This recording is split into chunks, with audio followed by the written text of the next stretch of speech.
¿Se oye perfecto? Sí, creo que sí. Si me ven a mí. Se ve todo perfecto. Pueden comenzar cuando quieran. Me parece que todavía están entrando los participantes, ¿verdad? ¿Podemos comenzar? Ya me avisaron que los comenzar, participantes ya están viendo.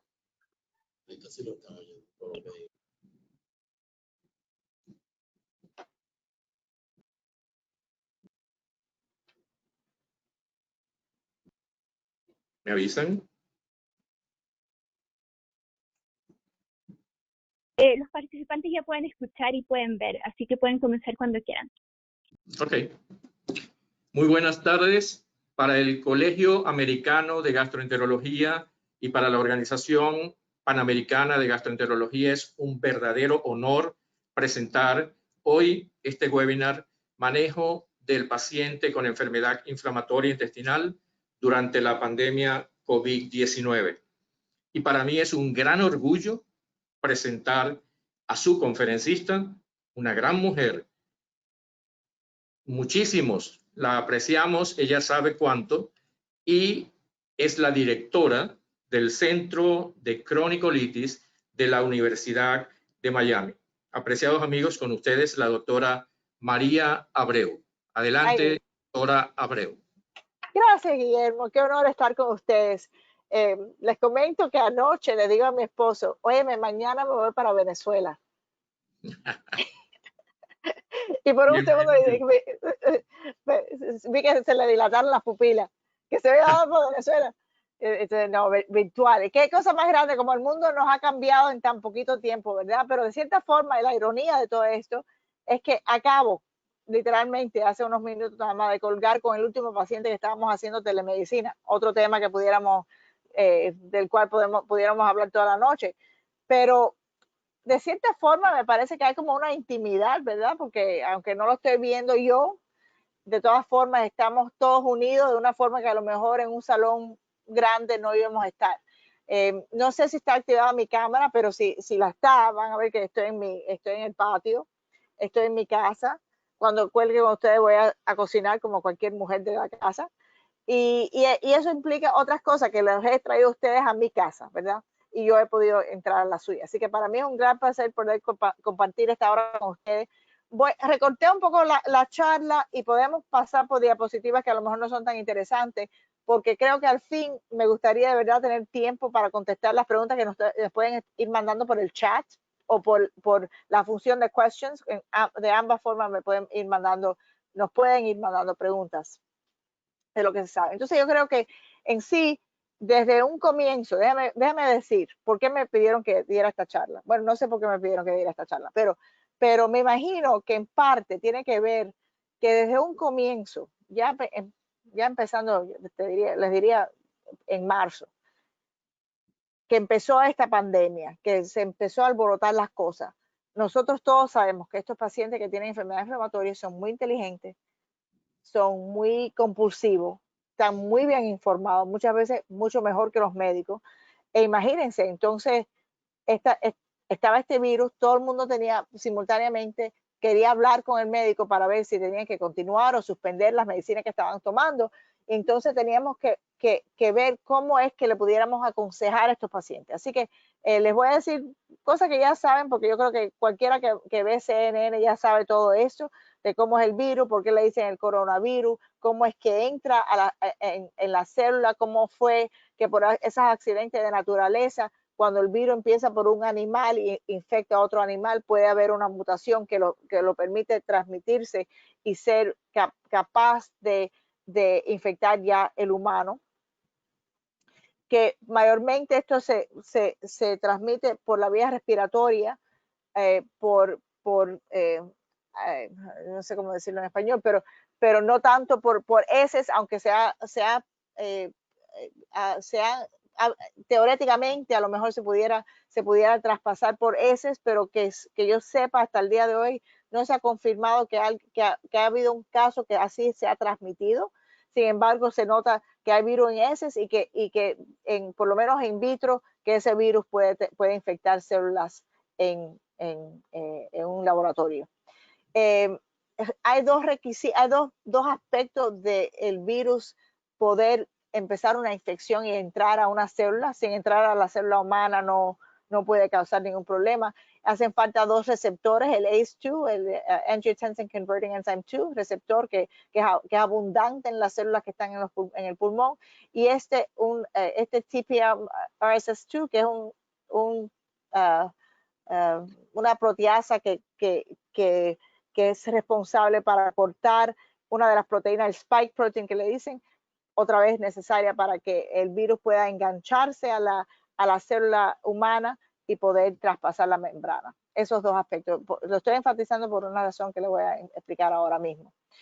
Estas son las muertes que han habido en los Estados Unidos. La verdad es que quise, y no me alcanzó el tiempo de hoy para ver las cifras en los países de ustedes y qué está pasando. Todo el mundo, por supuesto, estaba viendo la noticia en Ecuador, lo que pasaron por ahí, pero bueno, ojalá que no haya sido tan afectado, pero esto es una cosa que, por supuesto, cuando hay centros urbanos como un Nueva York, por ejemplo, que se hace mucho más fácil traspasar de uno al otro este virus.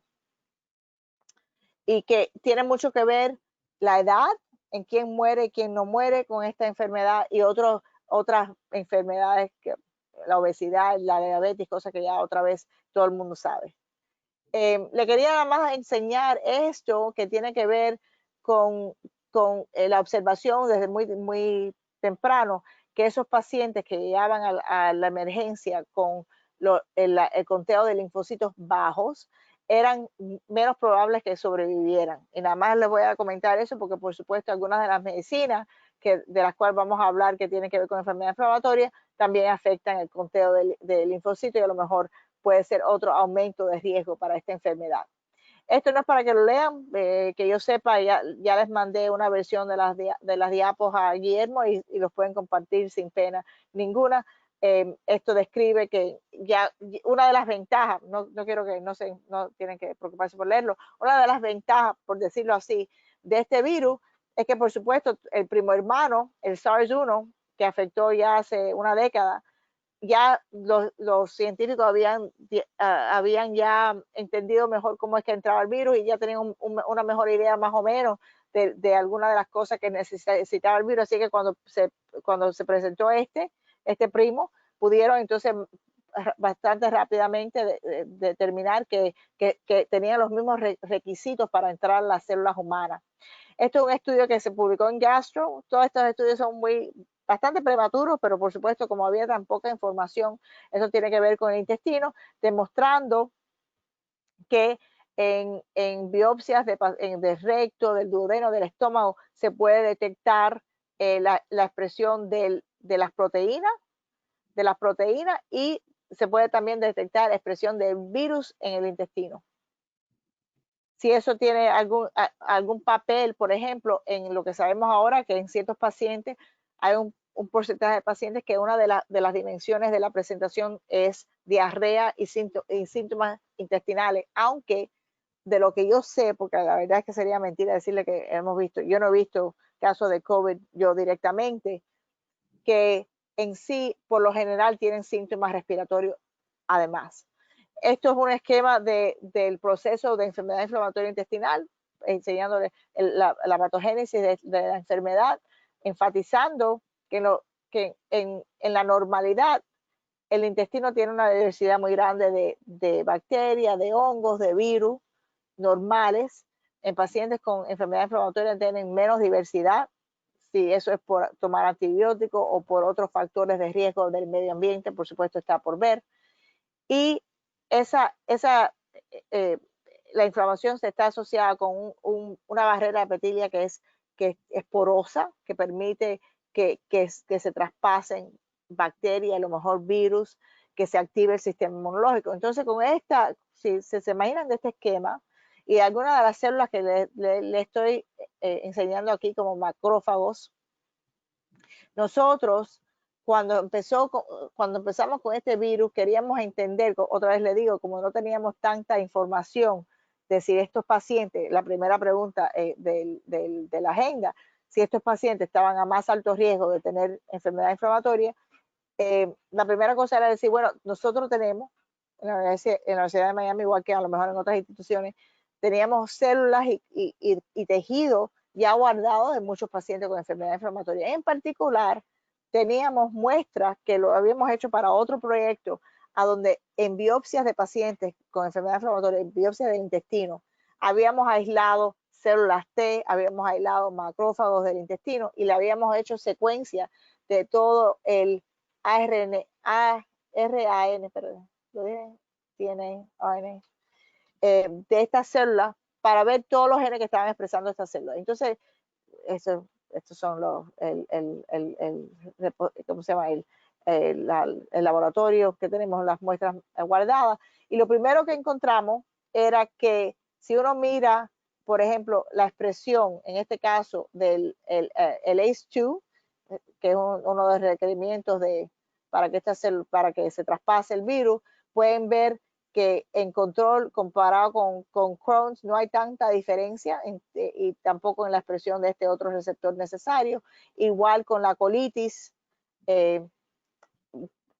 si el paciente está inactivo o activo. O sea, que sugiere que a lo mejor en este caso no están tan susceptibles a que el virus le afecte en este contexto. Esto fue en muestra de estos pacientes, como le digo, que le aislamos los macrófagos, y entonces miramos la expresión otra vez del ACE2 en estos macrófagos, y como podemos ver en el ileum tienen más alta expresión de este receptor requerido para que se traspase el virus, menos en el colon, y está invertido esa expresión cuando uno mira esta otra proteína necesaria también para infección con el virus. Y entonces miramos todas las permutaciones de combinaciones de medicinas de las cuales estaban usando estos pacientes. Les voy a enseñar, por ejemplo, si uno mira la expresión de este ACE2 en pacientes que no están tomando medicina, comparado con pacientes que están tomando o están usando anti-TNFs, pueden ver que vimos que está reducida la expresión de esta proteína en los pacientes usando los anti-TNFs, igual con ustekinumab. Y con eso les digo, o sea, esto es una cosa que hicimos con células aisladas, no son pacientes que están infectados con COVID-19, pero sin embargo sugiere que a lo mejor estas medicinas no van a causar un empeoramiento en estos pacientes, cosa que cuando empezamos este estudio que ya se publicó no se sabía, ¿verdad? No se sabía. Bueno, esto, les voy a poner en una neurona o dos este cuento con los AINES y el riesgo del COVID-19, porque le voy a enseñar otro dato. La verdad es que tengo que investigar más qué específicamente se sabe de los AINES. Pues, ¿qué pasa? Entonces, empieza en marzo toda esta vaina, para usar una terminología venezolana, esta vaina con el virus, y unos investigadores en los Estados Unidos, uno en Mount Sinai, en Nueva York, y otros que están en la Universidad de North Carolina, hicieron una base de datos, el Secure IBD Database. Cualquiera de ustedes puede hacer un Google de Secure IBD y van a tropezarse con esta base de datos. Además de tropezarse con ella, si por esa casualidad tienen un paciente que tiene enfermedad inflamatoria y además tiene una prueba positiva para el COVID-19, es un favor al mundo que entre en la información de ese paciente. No van a entrar ningún dato personal, es nada más 36 años, masculino, femenino, tienen el mal de Crohn's, están tomando X, se fueron para la casa, se hospitalizaron, se intubaron, se murieron. O sea, son pocas las cosas que hay que entrar en la base de datos, pero es para en sí reunir la información para poder contestar la pregunta adecuadamente. Ya pueden ver aquí, el propósito del estudio es bastante obvio. Les voy a dejar esto. Entonces, como pueden ver, ellos, por supuesto, una limitación por lo menos de la base de datos es que yo creo que se entra nada más la información una vez, así que no es como hacerle updates, I don't think, de cómo está el paciente, así que quieren que ya el paciente haya pasado por lo que vaya a pasar para entonces reportar qué fue lo que pasó. Pueden ver que una pequeña sobrerepresentación del mal de Crohn's. pueden ver aquí, Crohn's en rojo y colitis en naranja, la cifra como han ido aumentando con el tiempo. No es que hayan aumentado, es que los casos que están reportados, que por supuesto van a seguir aumentándose. Pueden ver que una tercera parte de los pacientes fueron hospitalizados, pero recuerden que especialmente, bueno, no especialmente, hasta el día de hoy no es fácil hacerse prueba del COVID, no es fácil hacérsela. Así que pacientes que tienen síntomas leves, a lo mejor no van a hacerse la prueba. Además, en Nueva York, en un centro tan importante donde hubieron tantísimos casos, como a lo mejor sabrán, si uno llegaba al hospital y no estaba más muerto que vivo, no lo mandaban para la casa y hasta para ver qué pasara y sin hacerle prueba porque no tenían prueba. Así que esto va a representar un subgrupo que por supuesto va a tener un caso más severo, ¿verdad? Cosa que yo sé que se van a dar cuenta de eso. Entonces lo primero que hicieron es mirar si hay diferencias en muerte, por ejemplo, en mortalidad en pacientes dependientes o si usaron el ventilador, si estaban intubados, en pacientes que estaban en remisión comparado con pacientes que tenían casos más severos. Y como pueden ver, por lo menos no es una cosa obvia, aunque a lo mejor es posible que haya un poquito más alta mortalidad en pacientes que tienen más activa la enfermedad. En esto, aquí pueden ver, que pueden ver que es muy parecido, si uno nada más deja la vista, pasa la vista por la mortalidad por edad, pueden ver a sencilla vista que igual que lo que se ha descrito en los periódicos y en las publicaciones científicas, que los jóvenes van bastante bien, que ya con más edad hay una más grande mortalidad, pero que los números así como tal no parecen muy distintos a la cifra que les enseñé en el diapo al comienzo de la presentación. Bueno, que si tienen más enfermedades, obesidad, diabetes y esas cosas, por supuesto aumenta el riesgo igual que lo que se sabe, así que es muy parecido al público.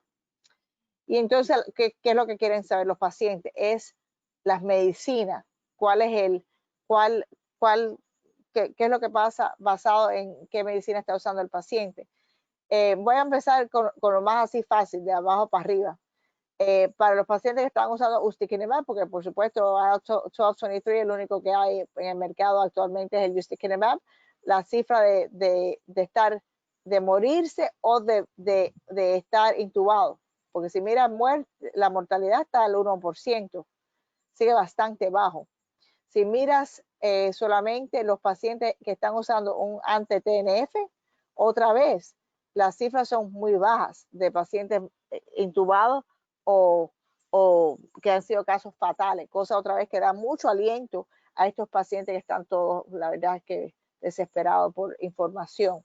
Sin embargo, lo que parece ser un poco menos sano son las tiopurinas. Como pueden ver, aquí tienes la tiopurina monotherapy, aquí dice monotherapy. Aquí no luce tan mal, entonces el 10%. I see you, lo estoy mirando mal. Pero maybe the combination, or the combination.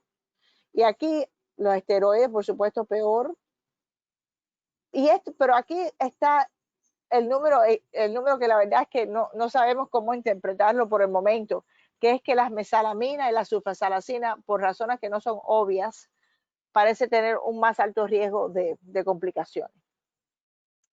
Entonces, ¿qué hicieron? Primero compararon los pacientes con enfermedades inflamatorias comparado con personas en los Estados Unidos, o sea, personas también con la infección en los Estados Unidos, comparada con personas en Italia con el COVID y comparado con chinos con lo mismo. Y como pueden ver, en total, en sí se ha visto que comparado con esos pacientes, esta es la última información, que es lo que no quería, y yo prometí que no iba a compartir estos diapos al público porque estos muchachos todavía están para publicarlo, pero como pueden ver, sí aumenta, sí ha comparado la mortalidad, comparado con una población de referencia en los Estados Unidos, pueden ver que en todos los casos, los pacientes con enfermedad inflamatoria sí tenían un más alto riesgo de morirse.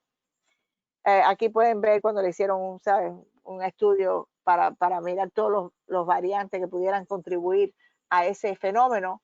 Pueden ver que esteroides, mira el riesgo de esteroides es muy significativo, que los esteroides aumentan el riesgo de estar intubado o hospitalizado en un cuidado intensivo, ¿verdad?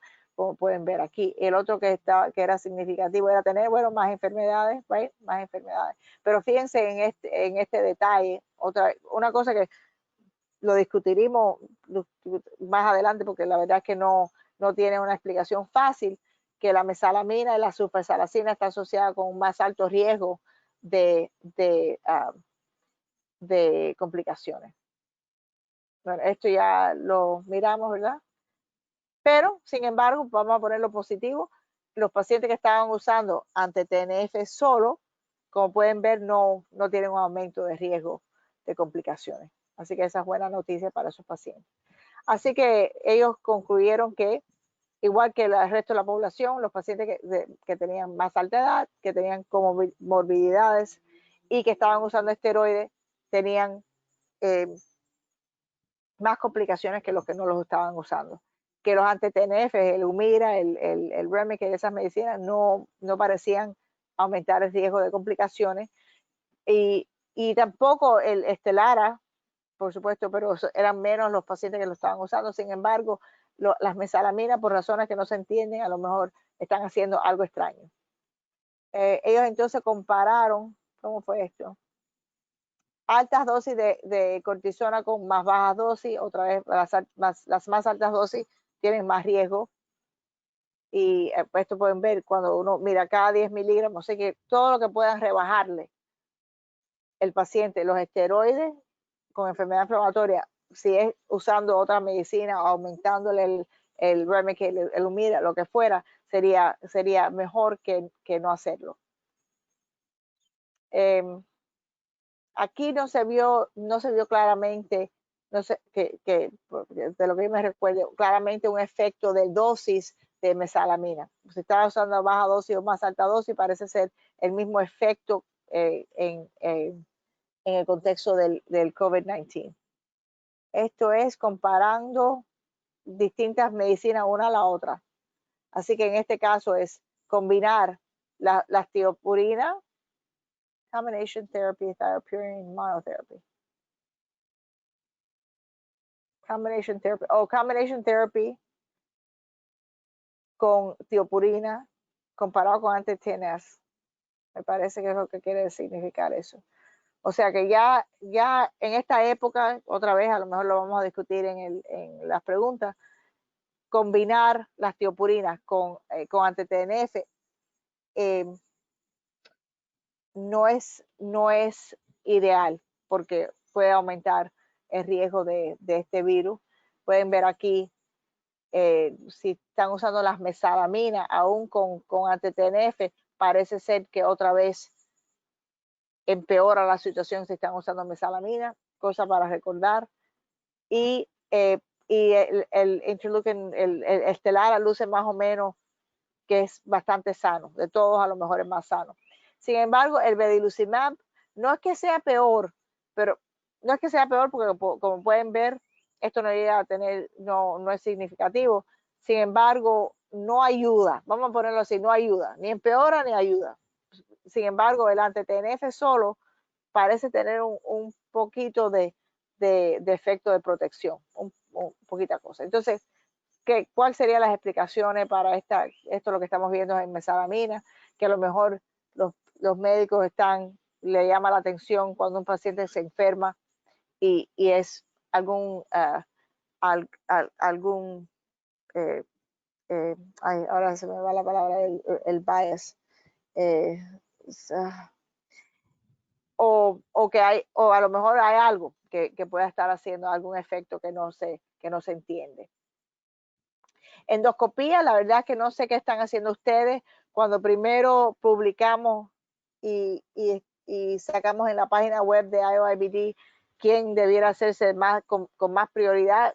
Son cosas bastante obvias de los pacientes que se le va a hacer endoscopía, aunque nosotros más o menos hemos regresado a la normalidad en lo que es el volumen de procedimientos. Incluso estamos haciendo procedimientos los fines de semana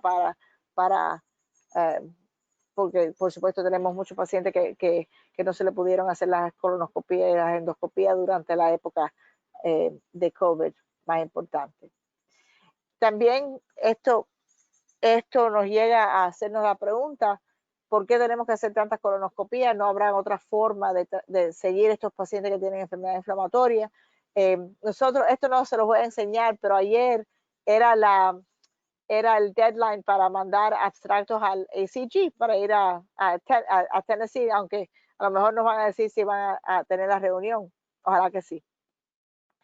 Y nosotros mandamos de la Universidad de Miami un estudio a donde, sencillo, y si usamos la computadora, el récord médico electrónico, y le interrogamos y le hicimos la pregunta, ok, vamos a ver, cada vez que yo ordeno la calprotectina en S, ¿cuántas veces ordeno yo la prueba y cuántas veces el paciente se hace la prueba? Y compararlo con otra prueba en S, que era el Clostridium difficile, o con algo hecho en sangre, el PCR o un conteo de sangre. Y a lo mejor no se van a sorprender que la mitad, nada más un 50% de las veces el paciente va a hacerse una prueba de heces. Sin embargo, cuando ordena una prueba de sangre, es el 75% de los pacientes van a hacerse la prueba de sangre. Y nada más se lo comento porque me parece, y cosa que a lo mejor ustedes están de acuerdo, que si tuviéramos una prueba en suero, o si tuviéramos una prueba que se pudiera hacer en la casa, tuviéramos una manera mucho más sensible de seguir a estos pacientes con enfermedad inflamatoria antes que se enfermen. Todo el mundo sabe que queremos bajar la inflamación, no solamente que el paciente se sienta bien, pero que además tenga que se le sane la mucosa intestinal. Esto es una prueba, no estoy aquí para venderle esta prueba, es una prueba en suero. Lo hace Prometheus, pero como esto es como un ejemplo del futuro. Esto es para el mal de Crohn's, es una prueba en sangre. Si tienes un nivel bajo, representa que lo más probable es que no tengas inflamación intestinal. Si tienes un número alto, que es una mucho más alta probabilidad que tienes inflamación. Y nosotros repetimos esto en la práctica de nosotros y efectivamente era así. Y lo comprobamos con el análisis de sangre hecho el mismo día de la colonoscopia del paciente. Voy a repasar esto. Ok, I'm going to skip that. Entonces, bueno, yo creo que a lo mejor, no sé, estoy acelerada, pero yo, porque tenía cosas de telemedicina y otras cosas, pero otra vez le digo que estoy aquí para contestar preguntas y para estar con ustedes en lo que ustedes quieran.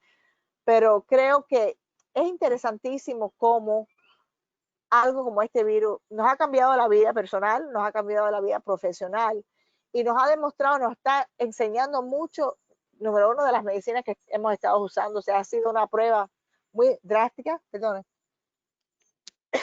no tengo COVID, que yo sepa, es que me he pasado una tarde entera hablando, que nos ha hecho una prueba muy fuerte de qué pasa con esta medicina y un virus que afecta el sistema inmunológico de una forma muy potente, ¿verdad?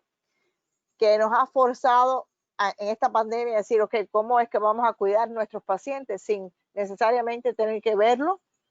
Y a quién hay que ver, a quién no hay que ver, y cómo hacerlo mucho más fácil para todo el mundo. Más, I'm sorry. I'll put that up. Centrado en lo que quiere el paciente, no solamente lo que sea más fácil para nosotros. Usando tecnología a lo mejor para detectar una recaída antes que el paciente esté experimentando síntomas. Tengo otra charla a donde tengo diapos que me mandó David Rubin, que está en la Universidad de Chicago, a donde usó datos colectados con el Fitbit, porque nosotros estamos todos colectando datos constantemente. Mira, el teléfono, esto me mide cuando estoy corriendo, cuando estoy haciendo cualquier deporte. Lo apago para que mi esposo no se entere de dónde estoy. Y entonces, ¿cuántos pasos hemos cogido? Si no estamos moviendo suficiente, nos puede coger el pulso. Así que son muchos datos. Así que en un estudio que David Rubin, yo creo que ya ha publicado esto en parte, los pacientes tenían un aumento en las pulsaciones un día antes de sentir dolor abdominal. O sea que antes que el paciente perciba que tiene un problema, en este caso dolor, ya su fisiología estaba cambiando. Eso me fascina. Y como eso, imagínense que todas las cosas que se le pueda estar midiendo nanotecnología para detectar inflamación y todas estas cosas para optimizar el cuidado del paciente. Además, igual que me he transportado a Uruguay, a Venezuela, a muchos países de Latinoamérica esta noche para estar con ustedes, igual ya no tenemos estas restricciones, no me tengo que ir de Miami y sin embargo ya viajé por medio Latinoamérica. Así que este era mi último diapositiva y nada, me gustaría saber de ustedes, saber qué está pasando con ustedes, porque eso sí me gustaría de verdad saber.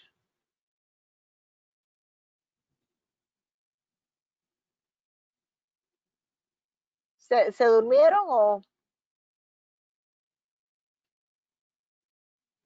Hola María, muchísimas gracias por tu información.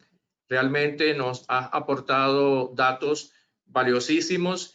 Y bueno, vamos a pasar ahora a la fase de preguntas. Nos llega un primer comentario del presidente de PANCO, nuestro amigo Flavio Steingus. ¡Flavio! Nos dice lo siguiente. Qué linda integración mundial con webinar donde participan ACG, OPGE y nuestra querida María Abreu. Felicitaciones. Nos hace un llamado, María, para que solicitemos a nuestros amigos de Latinoamérica que por favor envíen los datos de pacientes con COVID y enfermedad intestinal a www.covidibd.org, porque hay casos que no se están reportando y necesitamos tener esta información de mejor forma. Yo creo que, sí. Sí, dime María. No, iba a decirte que yo he visto eso, déjame compartir. Ajá. Este es el website que conoce Flavio, IOIBD, que también tiene bastante información, ¿verdad? Sobre el COVID, porque pudiéramos, me están viendo, ¿verdad? La pantalla. Sí. Tenemos en la página web IOIBD.org toda clase de cosas sobre el COVID-19 y guías, cosas que pueden hasta imprimir, que tienen que ver con infusiones, que tienen que ver con endoscopía, como pueden ver, telemedicina. También tenemos el link al Secure. Do we have a link to Secure? Register, vamos a poner aquí. Secure IBD database. Right. Que en sí te lleva a esta página. Estoy pensando que habían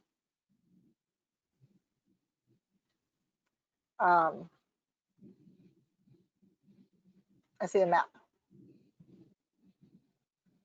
Esto a lo mejor es un poco pesado para enseñarlo, pero como pueden ver, me parece que es que no están reportando, ¿no? Porque ustedes, los casos seguramente han aumentado. No puede ser que los Estados Unidos sea lo único rojo. Esto lo está haciendo un muchacho súper dotado. Gil Kaplan, que está en, bueno, yo creo que a lo mejor lo conocen porque este chico, Paulo Kotze, el cirujano, fue a pasarse un tiempo con Gil en Calgary. Pueden ver lo que se ha reportado hasta el momento en Latinoamérica. Bastante poderoso, ¿verdad? Esta página web que ustedes los pueden investigar, pero por supuesto esto nada más puede funcionar si nosotros todos tomamos el tiempo de hacerlo. By the way, no mucho tiempo, porque no toma mucho tiempo hacerlo. Así es. Sí, yo creo que tenemos un subregistro y debemos sensibilizarnos con esta charla tan buena tuya y con esta solicitud que nos hace Flavio para que mandemos toda esa información sobre los casos COVID en enfermedad inflamatoria intestinal que tenemos en nuestros países. Right. Hay una pregunta acá, María, del doctor Guillermo Otoya del Perú. ¡Oh, Guillermo! Nos dice, ¿este exceso de higiene que tenemos ahora nos traerá problemas en el futuro? ¿Más IBD? Y hace la interrogante. El COVID. Es lo que pregunta Guillermo. El exceso de higiene que estamos... Oh, exceso de higiene. Que si pudiera estar relacionado... Interesante. Bueno, ya Guillermo sabe que yo le mandé un email a unos cuantos de ustedes para decirle que nos hace falta seguir la epidemiología de enfermedad inflamatoria en todos sus países, ¿verdad? Que hay países de Latinoamérica que en sí, aunque estén coleccionando algunos datos, nos hace falta amasar esos datos. Y este mismo muchacho, Gil Kaplan, ha hecho algo parecido a lo que les acabo de enseñar, pero para enfermedad inflamatoria y casos de enfermedad inflamatoria a nivel mundial, a donde en cada región del mundo vamos a tener personas que están a cargo de describir la epidemiología en esa zona. Va a ser súper interesante verlo, Guillermo, a ver qué, porque esto es un efecto, esto es una locura de efecto. Pero por otro lado, son muchas cosas que han cambiado simultáneamente, porque la gente no está comiendo, se pasaron meses sin comer en la calle chatarra, a lo mejor van a regresar a comer chatarra, están comiendo en casa. Yo de todas formas sigo pensando que aún comiendo mal en casa, de todas maneras son cosas más naturales que lo que le puedan dar en cualquier restaurante o fast food. La otra dimensión que yo pensaba que es lo que me estabas preguntando, es que estamos haciendo unos webinars también de COVID-19 y la semana pasada hicimos uno con dos personas que se enfocan en microbioma. Y aprendí cosas que la verdad es que yo no tenía ese conocimiento, que personas que, esto no tiene que ver con el COVID-19 específicamente, pero se ha demostrado ya en pacientes, en modelos animales, pero en pacientes, que si uno le da antibiótico a una persona y después le vacuna contra el flu, la influenza, comparado con una persona que no ha recibido antibióticos, la persona que recibió antibióticos hace una menos respuesta a ese virus. ¿Por qué se los digo? Porque algunos de estos pacientes con estos pacientes con COVID-19, hay pacientes que le están dando 6, 7 antibióticos y locura de cantidad de distintos antibióticos porque el paciente está tan enfermo. Así que uno se pregunta, bueno, ¿qué es causa y efecto, verdad? Porque por supuesto los pacientes más enfermos son los que le están dando tantos antibióticos, pero sin embargo vamos a ver con el tiempo si esos pacientes que se le dieron muchos antibióticos no han podido hacer una respuesta inmunológica adecuada. Y como tal, eso representa un problema aún más grande, ¿no? Sí. Otra pregunta que surge por acá de la doctora Beatriz Pernalete de Venezuela. ¿Es realmente importante en momentos de COVID-19 el tratamiento con vitamina D para mejorar el curso de la enfermedad? Ay, eso sí, no lo sé. Que yo sepa, la vitamina D sirve para todo. Así que me imagino que tener niveles normales de vitamina D proteja un poquito contra todo, porque es una cosa tan fundamental para también las respuestas antivirales que me imagino que sí. No he visto esos datos específicamente con el COVID-19, pero no me sorprendería. Nuestro amigo Fabián Juliao de Colombia te pregunta, María, ¿es necesario descartar COVID antes de iniciar biológicos durante esta pandemia? Wow. Qué pregunta más interesante. La verdad es que nosotros hemos hecho lo siguiente. Primeramente, en el hospital de nosotros, cosa que no tiene tanta lógica. Un paciente que está iniciando biológico por primera vez en nuestro centro, a todo el mundo, no importa, le hacen una prueba de COVID-19. Para mí eso es una tontería porque esa misma persona va a estar poniéndose lo que sea cada mes, cada 2 meses y no se le va a estar haciendo la prueba cada vez que venga. Así que la primera vez eso no tiene tanta importancia. En lo que tiene que ver con endoscopía, donde sí se está haciendo prueba de COVID antes de hacer endoscopía, y me gustaría saber lo que están haciendo ustedes.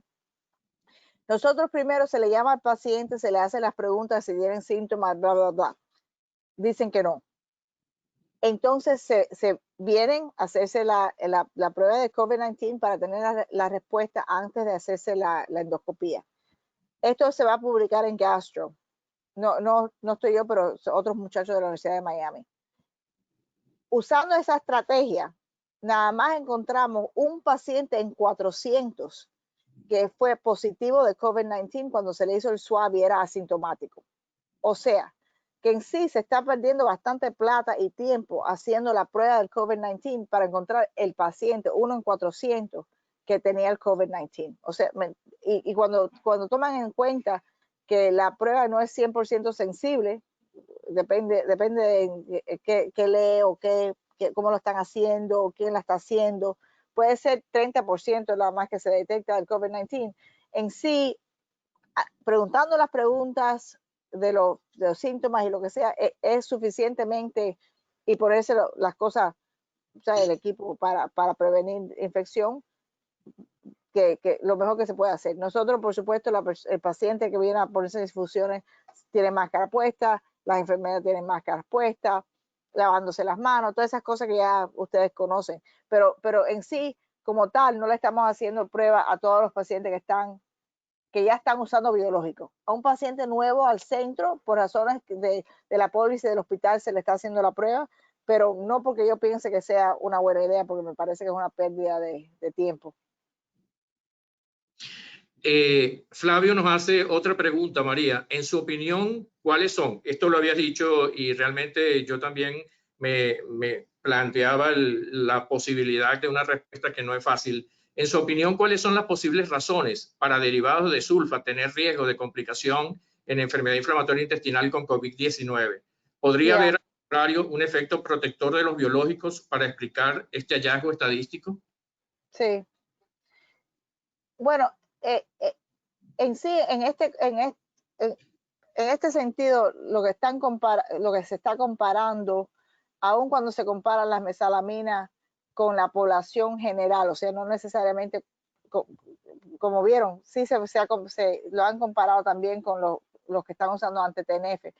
Yo lo he pensado, vamos a tratar de ver si podemos hacer un experimento, sino con animales in vitro, tenemos muchas muestras de pacientes que están usando mesalamina, en las cuales le hemos hecho biopsia, en las cuales tenemos el microbioma de estos pacientes. Yo he pensado, primeramente, una de las cosas que le tengo que preguntar a estos muchachos que han hecho esta base de datos es si en sí ellos tienen, porque fíjense que es una combinación de mesalamina con sulfasalacina que se está reportando, ¿verdad? Yo la verdad es que no me recuerdo si la pregunta en la base de datos te pregunta, ¿es mesalamina o es sulfasalacina? Porque uno puede imaginarse que a lo mejor la sulfasalacina, que se puede estar usando en una gran parte del mundo, a lo mejor los asiáticos o otra cosa, son los que se están afectando más por el tratamiento. Aunque parece ser que este efecto se ha visto en todo el mundo, así que a lo mejor mi teoría no es válida. Pero a lo mejor esto está cambiando algo de la flora intestinal, a lo mejor está previniendo algo en la flora intestinal que aunque no tenga un efecto malo para la persona normalmente, en el contexto de tener una respuesta antiviral, está haciendo algún efecto. Siempre yo creo que hace falta, estas observaciones clínicas son muy importantes porque pueden entonces llegar a entender a lo mejor algo que nunca se había imaginado. Fíjate que cuando hicimos un panel del RAND, el IOIBD, que yo creo que Flavio participó también.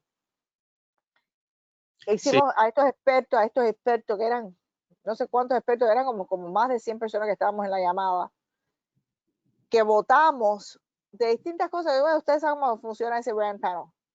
Dicen una cosa, ok, ¿ustedes creen que un paciente que está usando el Remicade, mira eso, debe de suspenderlo si por si acaso, no, sin tener el COVID, sí o no? Y hay que poner un número.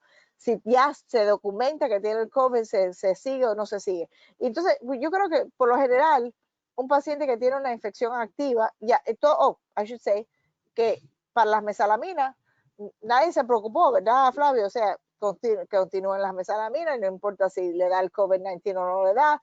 Pero sin embargo, ahora me siento un poco culpable, by the way, cuando estoy viendo estos pacientes y están usando mesalamina, especialmente todos estos pacientes que están usando mesalamina sola, que no, o sea, para mantenerse la colitis ulcerativa.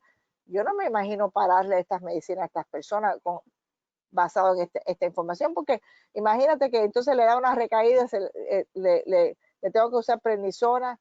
La otra cosa que no parece ser tan sana es el tofacitinib, aunque eran pocos pacientes, pero los pocos pacientes, o sea, el que se han visto, también tú sabes, se ve que eso tiene efectos antivirales no beneficiosos. Así que bueno, veremos a ver con el tiempo, y como les digo, vamos a tratar de ver por lo menos en lo que es un sistema in vitro, qué efecto pudiera tener la mesalamina, que no se le pudiera determinar por qué será que aumenta ese riesgo. Sí, nuestro amigo David Andrade de Ecuador nos pregunta, en pacientes que se diagnostica COVID-19, ¿cuándo suspender el biológico y cómo tratar en caso de recaída su enfermedad inflamatoria? Sí, esa es muy buena pregunta. Déjame ver si puedo. ¿A dónde la tengo? A ver, ¿a dónde tengo esa? Tengo un diapo, pero que eso se va a publicar. Que se va a publicar en the Journal of Crohn's and Colitis, right? Let me find. Antes de compartir mi. ¿Cuál es esta? No creo que esté aquí, pero a ver, por si acaso. Era un dibujo muy lindo que hizo el comité de Corey Siegel. El comité de Corey Siegel, que nosotros nos dividimos en distintos grupitos dentro de IOIBD. A pensarlo dónde lo puse. Y uno de ellos era el grupo de Corey, que nos hizo un escrito. Que estaba súper, actually, because sharing, let me share my, sorry about that. Show, okay. Pueden verlo, ¿no? Como un pequeño esquema. Ok. De que me gusta como el concepto, que tiene que ver con qué tan severo es la enfermedad inflamatoria comparado con qué tan severo es el COVID-19 y cuándo recomenzar, porque se supone que en gran parte vamos a suspender si le tocaba darse una dosis, no darle una dosis, ¿verdad? Que por lo menos esperar por lo general 10 días desde que ya dejaron de tener síntomas, porque esa es la cosa, de que dejaron de tener síntomas, comparado con si ha sido un caso más severo, entonces se espera más tiempo. Y por supuesto eso es un paciente que tiene un caso más leve. O sea que es tomar la decisión, si la enfermedad inflamatoria no está tan mala y el caso fue severo, bueno, hay que esperar más tiempo, lo más posible. Se hace más difícil en esta zona más amarilla, que los pacientes que están mal del COVID y también mal de la enfermedad inflamatoria. Y les cuento que Marla Dubinsky hace el cuento que recientemente, como ellos, por supuesto, ella misma, yo hablé con ella,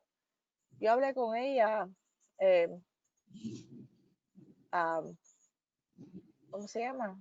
No sé, hace un mes o mes y medio, y lucía tan mal, y era que ella estaba muy enferma, no tenía ni la fuerza para ir a hacerse la prueba del COVID. Ya con el tiempo le ha dado que es positiva para el anticuerpo contra el COVID, porque ella estaba en Mount Sinai, todas las camas eran de COVID-19, así que imagínate, y los niños que son asintomáticos. Entonces tuvieron un caso que parece ser que los niños que tienen, se ha ahora descrito que hay niños que tienen el COVID-19 que le da como una especie de Henoch-Scheinlein purpura, ¿verdad? Que le da inflamación en los riñones, le da problemas en las plaquetas.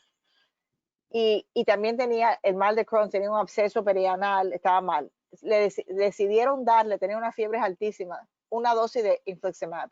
Dice que en menos de 2 horas de ponerle la infusión de Remicade ya estaba bien.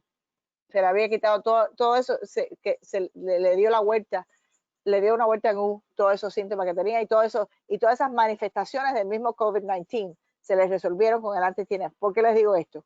Porque si es asunto de que sí, que el paciente está teniendo una recaída de enfermedad inflamatoria, aún que tiene alguna manifestación de COVID-19, me parece de todas las medicinas que tenemos actualmente disponibles, que los anti-TNFs es en sí lo que, como es un grupo más grande, como vieron en esa base de datos, es un grupo ya más amplio, que hay más experiencia en ese grupo, y me parece que es una cosa sana de usar. Sana entre comillas, porque qué vamos a saber. Sin embargo, las esteroides peor, mucho peor usar esteroides. Yeah. Fabián nos tiene otra pregunta, María, y nos dice, en colitis ulcerativa severa, en este momento de primera línea para el tratamiento, ¿prefieres usar esteroides endovenosos, infliximab o ciclosporina? Está buena esa pregunta. Yo creo que de todos esos usaría el infliximab, porque ya sabe, la ciclosporina nunca vamos a tener suficientes datos en este contexto. Me imagino que a lo mejor en pacientes que se le ha hecho un trasplante de algo, que estén usando la ciclosporina, pero esos son pacientes bien complicados que están usando muchas otras medicinas además. Yo les diría de esas opciones, que a mí me gustan tener opciones, creo que el infliximab es el más sano, porque a todas estas, como vieron, el vedolizumab no parece ser tan, no parecía ser tan, o sea, no mejoraba. Lo más seguro es que eso ni mejora ni empeore, aunque somos entre nosotros, somos bastantes, son difícil decir mentira con tanta gente, son como 100 personas que están en la llamada, que yo creo que hay un grupo de pacientes que están usando vedolizumab, que yo estoy convencida que han tenido infecciones pulmonares que son muy severas. Yo creo que como todas las superficies mucosas, el vedolizumab va a tener un efecto también en los pulmones, y que para mí no es una cosa sorprendente. Cuando yo lo sugerí en la llamada de conferencia, Flavio a lo mejor es mi testigo, el 12 Sanborn, que se puso alborotado porque dice, no, todos los datos, ningún dato ha enseñado que el vedolizumab aumenta el riesgo de infección. Pero como todo en la vida, esto se ve de vez en cuando. Estoy convencida que he tenido pacientes que han tenido una infección mucho más severa que la que hubieran tenido de pulmón, porque están usando el vedolizumab. Entonces, por eso yo creo que eso otra vez con el tiempo se va a ver, sea pacientes que están usando vedolizumab, que a lo mejor esto no ha dejado que el virus se haya, que el cuerpo ha tenido la respuesta adecuada contra el virus por el hecho de estar usando el vedolizumab. Es especulación, estoy especulando, pero me parece que es una cosa razonable. Claro. La doctora Maricel Bellicoso de Argentina nos dice, no tendremos falsos negativos en nuestros pacientes con EII que están con terapia inmunosupresora y por eso no hay tantos pacientes con EII y COVID-19. No es fácil, ¿no? Puede ser, puede ser. O sea que eso sería más bien, vamos a ver, bueno, positivo del nasal swab, eso se supone que no importa que uno esté usando inmunosupresores porque eso está detectando el virus. Pero sin embargo, si la pregunta es, a lo mejor tiene un efecto, como hemos visto que el efecto de las vacunas, ¿verdad? Que las vacunas son menos eficaces en pacientes que están usando los esteroides en particular, un poco menos con la tiopurina. Con el anti-TNF no se ha visto que eso disminuye el efecto de lo que son las vacunas, pero es una pregunta muy interesante. Pero ¿sabes qué? Si la teoría mía es razonable, que a lo mejor las mesalaminas están haciendo un efecto en el intestino, en la flora intestinal, porque recuerden, esto es un efecto, se están muriendo de cosas pulmonares, no se están muriendo de nada de intestinal, ¿verdad? Así que es un efecto indirecto que está pasando en estos pacientes con la mesalamina, que a lo mejor sí, que a lo mejor algo que tenga que ver con la flora intestinal esté cambiando con la mesalamina, que le está haciendo un efecto, y que a lo mejor vamos a ver que en esos pacientes la respuesta, o sea, los anticuerpos contra el COVID van a ser distintos, no sé. Y yo sé que hay investigadores que ya están empezando estudios de seguimiento de pacientes que tengan enfermedad inflamatoria para ver si ellos tienen más alto, o si tienen más, qué porcentaje de los pacientes han sido expuestos al virus. Me imagino que eso va a variar mucho por los factores de a dónde vive el paciente. Así es. Regionales, ¿sí? La nutricionista de nuestro equipo y en el Hospital Vargas de Caracas, Daisy Martínez, te pregunta, ¿tiene alguna relación el tipo de alimentación antiinflamatoria en la recuperación del COVID? Wow. Como tal, no lo sé. Nosotros, a lo mejor la dieta más frecuente, Daisy, que nosotros le damos a los pacientes es la dieta antiinflamatoria. Y si estamos hablando de lo mismo, que son como en 3 fases, en 3 etapas, dependiendo de si el paciente está muy enfermo o no. Y me parece que eso sería bueno para todo el mundo, que de lo que yo sé, los pacientes se quedan totalmente extenuados después de tener este virus. Así que la alimentación va a ser muy importante para la recuperación de estos pacientes, la masa muscular de estos pacientes que han estado prostrados en una cama por tanto tiempo, los que están muy enfermos, Pero ojalá que con este virus, como dije durante la presentación, a la gente haya cambiado un poco su manera de, bueno, la vida tan agitada que vivíamos todos, pero además eso de estar comiendo siempre en la calle y no cocinando en la casa, porque en sí, por lo menos aquí no quedó mucho remedio. No sé si en Latinoamérica pasó lo mismo, que todos los restaurantes y eso se cerraron. María, vamos a cerrar porque tú tienes que cenar y ya la hora avanzó, pero realmente ha sido una información muy buena. Yo tengo una preocupación. Recientemente se publicó una encuesta de pacientes con enfermedad inflamatoria intestinal donde se reporta que un 60% de ellos sienten que no están recibiendo la información médica adecuada sobre los cuidados durante esta pandemia. Nosotros en Venezuela, hemos ideado algunas alternativas. Tenemos un foro chat con los pacientes con enfermedad inflamatoria intestinal que hacemos mensualmente para actualizarlos en la información. Pero te pregunto, ¿qué recomendaciones nos haces para mejorar este punto preocupante? Bueno, yo creo que estamos todos pasando por lo mismo, pero por otro lado, yo creo que en sí, el ACG, la organización de ustedes, el Crohn's Colitis, por lo menos en los Estados Unidos, y las otras noches estuve 2 horas en un webinar en Canadá, otra vez que pacientes pudieran estar, era para pacientes que hacer preguntas y lo están haciendo, creo que semanal. Estas cosas. Hay mucha información hasta en Twitter sobre el COVID-19 y lo que es la enfermedad inflamatoria intestinal.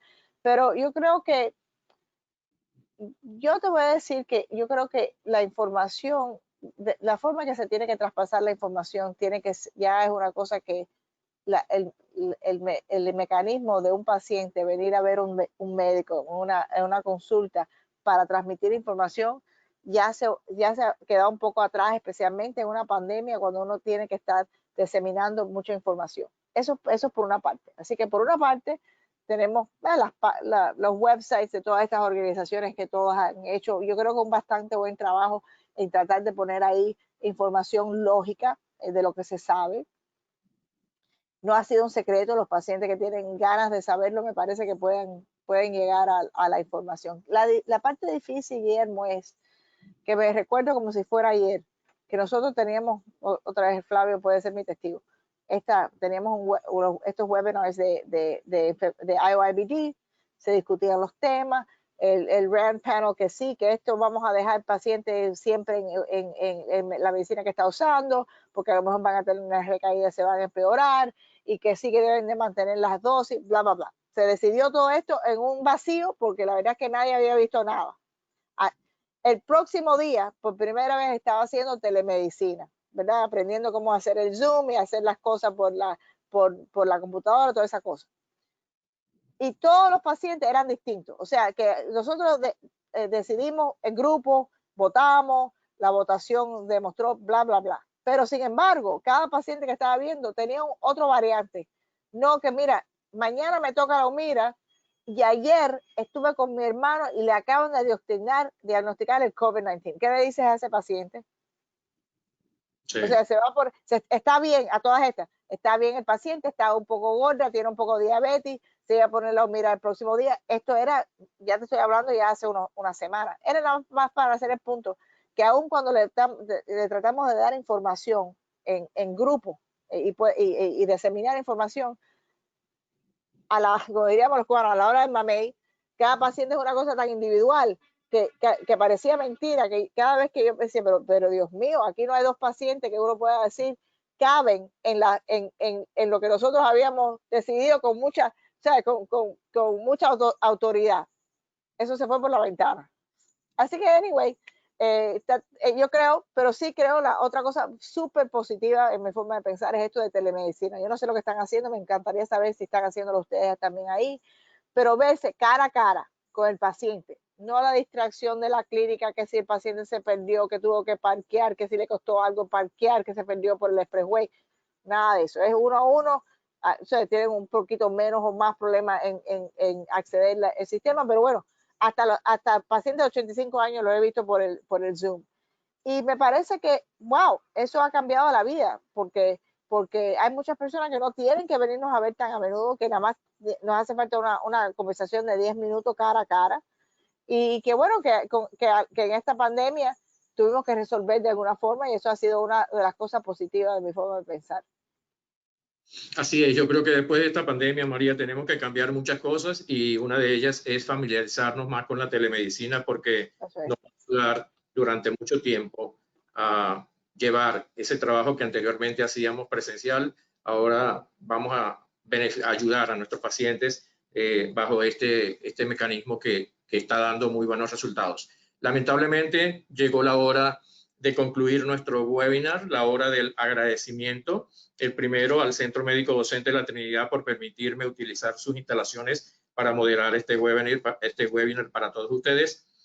A el Colegio Americano de Gastroenterología y a la Organización Panamericana de Gastroenterología, muchísimas gracias por programar esta interesante actividad. A todos ustedes por su participación y, por supuesto, a nuestra gran amiga, apreciada doctora María Abreu. Muchísimas gracias, María. Te queremos. Guillermo. Igual, besos a todo el mundo, abrazos. Ok, muchas gracias. Estén sanos. Nos vemos, ojalá que pronto, en alguna parte del mundo. Con el favor de Dios. Buenas noches. Chao, chao. Un abrazo.